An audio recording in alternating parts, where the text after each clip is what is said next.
Hei, bună! Astăzi am revenit cu un nou videoclip alături de prietena mea, Bianca Dejdea. Ok, deci ea e o prietenă foarte bună din acele prietene. Da, gen Bianca, dacă știți, nu cred că prea o știți bine, că din greșeală mi-am postat niște filmulețe și acum nu mai le am pentru că mi-am schimbat cartela, dar nu contează. Dar dacă nu știați, prietena mea este cea mai bună, Bianca, colega mea de clasă, o prietenă pe nume Ayana, care e cea mai bună prietena mea și cu Bianca, și încă una, Beatrice, care acum filmează cu mine, dar nu se poate juca, dar nu contează. Deci eu asta vreau să vă spun pentru că, din păcate, nu mai am acele videoclipuri și nu pot să mai le postez și îmi pare super mega rău.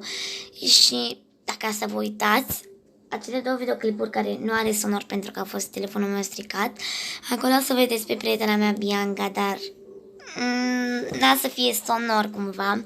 Dar nu contează, dacă să vă uitați și pe canalul meu de TikTok, Alexia Petruneac, să vedeți un videoclip care am făcut cumva că nu mai pot să mai fiu prietenă cu o prietenă gen care o cheamă Ayana, dar ne-am împăcat și suntem cele mai bune prietene iarăși, noi trei, gen cu ele două și cu prietena mea și da, ele două, ele trei sunt cele mai bune prietenele mele, dar nu contează. Deci eu asta vreau să vă spun că gen nu am putut să mai vi le trimit pentru că mi-a schimbat cartela și chestiile astea, gen să le postez pe YouTube și din păcate asta e.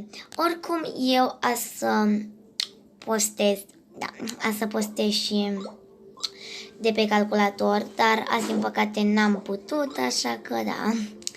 Ok, deci asta am vrut să vă spun. Dacă v-a plăcut, da, știți voi. Deci da, pa! Pa!